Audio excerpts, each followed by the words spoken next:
una delle più belle canzoni che sono mai state dedicate a quella che dovrebbe essere la mamma di tutti noi, è l'Ave Maria non morro, appunto una preghiera ad una donna nera, ad una Madonna nera, una dolcissima richiesta di aiuto e protezione a colei che dovrebbe essere la madre di tutti noi.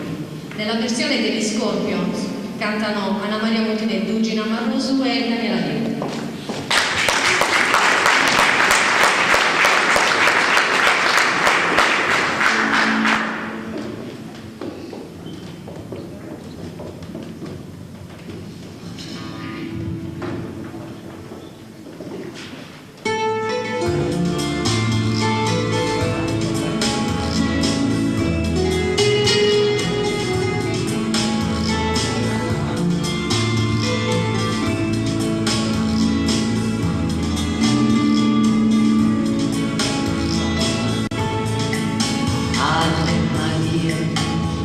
Del monte preciosita, chiquitita, es el morro de los negros, la mansión.